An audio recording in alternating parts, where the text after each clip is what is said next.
Hola, mi nombre es Carlos Rodríguez y el día de hoy te voy a hablar sobre la ley de Gauss con apoyo del libro Física Universitaria, volumen 2. Primero te cuento que la ley de Gauss es una ley que nos apoya a relacionar los campos eléctricos con las cargas eléctricas y sus comportamientos. Primero te hablaré sobre la carga y el flujo eléctrico. Nosotros, para poder saber sobre la carga y el flujo eléctrico, tenemos que tomar en cuenta una superficie cerrada con cierto volumen. Sabemos que nosotros, cuando tenemos una carga, esta produce un campo eléctrico y este ejerce fuerzas sobre una carga de prueba que nosotros ponemos aquí. Y pues el campo eléctrico ejerce fuerza sobre esa carga. Para nosotros determinar el contenido de esta caja, que en este caso es nuestro volumen cerrado, podemos medir el campo eléctrico en la superficie de la caja, es decir, en las paredes. Como en esta imagen que tenemos aquí, tenemos la carga y la carga de prueba, y vemos que el campo eléctrico son todas esas líneas o líneas de campo que salen. Por lo tanto, podríamos calcularlo viendo cómo es la fuerza en las paredes. Aquí tenemos imágenes de cargas positivas que van hacia afuera y cargas negativas. Vemos cuando duplicamos la carga que hay dentro, también se duplica la carga, se duplican las fuerzas que salen de esta. Por lo tanto, hay el doble de fuerza en las paredes. Entonces, ahora, sabiendo esto, podemos hablar sobre el flujo eléctrico y la carga encerrada. El flujo eléctrico se refiere a los vectores del campo eléctrico que apuntan hacia afuera de la superficie. Así podemos decir que existe un flujo eléctrico que sale. Ahora, ¿qué pasaría si nosotros sabemos que la carga dentro de la caja es cero? Es decir, el campo eléctrico es cero, por lo tanto no hay flujo eléctrico y no hay flujo eléctrico neto. Esto sugiere que el flujo eléctrico neto a través de la superficie de una caja es directamente proporcional al tamaño o a la magnitud de la carga neta dentro de la caja. Es decir, si la carga dentro es pequeña, el flujo eléctrico será pequeño. Si la carga es cero, el flujo eléctrico será cero. Si la carga eléctrica es grande, el flujo eléctrico será grande. Y no depende para nada del volumen de la caja. Tenemos aquí que sin carga no hay flujo.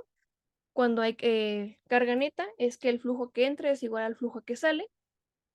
Y pues aquí tenemos otra representación en la que los vectores se mueven de forma paralela a las cajas. Y aquí sabemos, por lo tanto, que hay tres frases que relacionan el flujo con las cargas.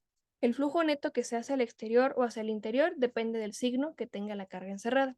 Las cargas hacia afuera de la superficie, las cargas fuera, es decir, que no están dentro de la superficie encerrada, no provocan flujo eléctrico dentro de la superficie, y que el flujo eléctrico depende de la carga neta y no depende del tamaño de la superficie. Este es el primer planteamiento que tenemos nosotros para la ley de Gauss.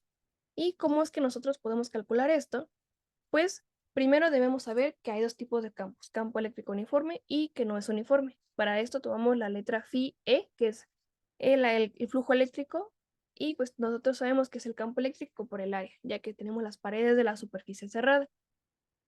Entonces, por definición, cuando nosotros tenemos un campo eléctrico o tenemos una superficie en el que no es totalmente perpendicular el paso de la fuerza, debemos tomar en cuenta la componente que es el coseno.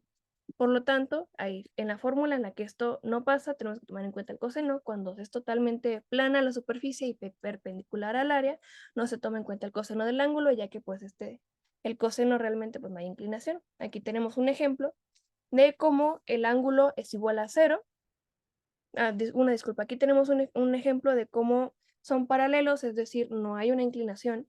Aquí tenemos que es una inclinación, por lo tanto tomamos en cuenta el coseno del ángulo, y aquí sabemos pues que el ángulo es cero, el ángulo es 90, por lo tanto el coseno de 90 es cero, y no se toma en cuenta la inclinación. Las medidas del Sistema Internacional para el Flujo Eléctrico son de newtons por metros cuadrados sobre coulombs. Y debemos tomar en cuenta que si el flujo eléctrico es hacia afuera, es un valor positivo, y si es un flujo eléctrico hacia adentro, es un valor negativo. ¿Qué pasa si tenemos un campo eléctrico no uniforme? Superficies curvas, por lo tanto, tomamos en cuenta integrales curvas o integrales de líneas cerradas. Tomamos fracciones o cachitos infinitamente pequeños que son diferenciales de área y los metemos en una integral que es una suma de estos pequeños pedazos, y la definimos como tal para poder saber el flujo eléctrico. Por lo tanto, igual tomamos en cuenta el coseno del ángulo o no, dependiendo de cuál sea el ángulo. Esto es una integral de superficie que conocemos como integrales de superficies curvas. Ahora, como términos generales, la ley de Gauss es una alternativa a la ley de Coulomb, y también tenemos cargas dentro de superficies esféricas y no esféricas. Esta establece que el flujo eléctrico a través de una superficie cerrada es proporcional a la carga, como ya lo había mencionado antes. Aquí tenemos esta fórmula que el campo eléctrico es igual a la constante por la carga sobre el radio al cuadrado. Esto es una superficie esférica como la que tenemos aquí. Tenemos aquí nuestro diferencial de área, que es el cachito que tomamos de la superficie, el radio porque es un círculo, en este caso una esfera, y estas son las líneas de campo que son imaginarias.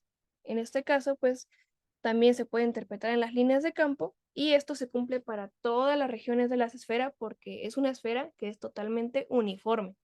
Ahora, nosotros sabemos que hay superficies que no son esféricas, por lo tanto, se deben tomar en cuenta los diferenciales de área y tomarlos en cuenta en una integral cerrada o en una integral de curva. Aquí tenemos esta imagen en la que podemos ver que no es totalmente regular y hay inclinaciones en ciertos puntos, que es donde tomamos en cuenta el ángulo, se multiplica por el diferencial de área y por la fuerza del campo eléctrico. Acá tenemos otro ejemplo, que cuando una superficie cerrada que no tiene carga, pues va a ser igual a cero.